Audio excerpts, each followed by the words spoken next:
వేసవి కాలం కావడంతో తాగునీటి సమస్య తలెత్తుతుందని, వెంటనే సమస్య పరిష్కారానికి కృషి చేయాలని గ్రామ సభలో అధికారుల దృష్టికి గ్రామస్తులు తీసుకువచ్చారు. సిద్దిపేట జిల్లా మెరుదొడ్డి మండలం ధర్మారం గ్రామంలో పంచాయతీ కార్యదర్శి తులసి ఆధ్వర్యంలో గ్రామ సభ నిర్వహించారు. గ్రామ సభలో స్పెషల్ ఆఫీసర్ శ్రీనివాసరావు పాల్గొని గ్రామ ప్రజలను సమస్యలను నేరుగా అడిగి తెలుసుకున్నారు. ఈ సందర్భంగా ఆయన మాట్లాడుతూ నీటి సమస్యను మిషన్ భగీరథ అధికారుల దృష్టికి తీసుకెళ్లి గ్రామంలో నెలకొన్న సమస్యను పరిష్కారానికి కృషి చేస్తానని హామీ ఇచ్చారు. గ్రామస్తులకు ఏదైనా విషయాన్ని వెంటనే తెలియజేయాలంటే ఇబ్బందికరంగా ఉన్న నేపథ్యంలో మైక్ సెట్లను ఏర్పాటు చేసేందుకు గ్రామస్తుల ఆధ్వర్యంలో తీర్మానం చేశారు. గ్రామ పంచాయతీ పరిధిలోని ట్రాక్టర్ సర్వీసింగ్తో పాటు పలు పనులను చేసేందుకు తీర్మానం చేయడం జరిగిందని వెల్లడించారు.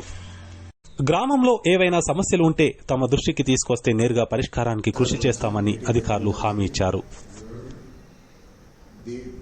ఇందులో భాగంగా మనకి గ్రామంలో ఇప్పటివరకు మైకులు లేవు కాబట్టి మైకులు వేయడానికి అందరూ అంగీకరించినారు. అదేవిధంగా కొన్ని గ్రామస్తులు సమస్యలు వివరించడం జరిగింది. వాటి గురించి కూడా పరిష్కారం చేయడానికి ముఖ్యంగా ఏంటంటే నల్ల నీళ్లు కొందరికి రావడం లేదని చెప్పినారు. వాళ్ళకి పై అధికారులకు మిషన్ భగీరథ వాళ్ళ అధికారులతో మాట్లాడి ఆ సమస్యను పరిష్కరిస్తాం త్వరలో. ఇంకా ట్రాక్టర్ రిపేరు మరియు దాని డీజిల్కి సంబంధించిన అమౌంట్ కూడా చాలా వరకు పెండింగ్లో ఉంది.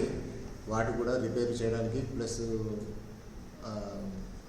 డీజిల్ కూడా కొంచెం అమౌంట్ అడ్జస్ట్మెంట్ అవుతలేదు, కొంచెం చేసుకుంటూ వస్తున్నాము. అదేవిధంగా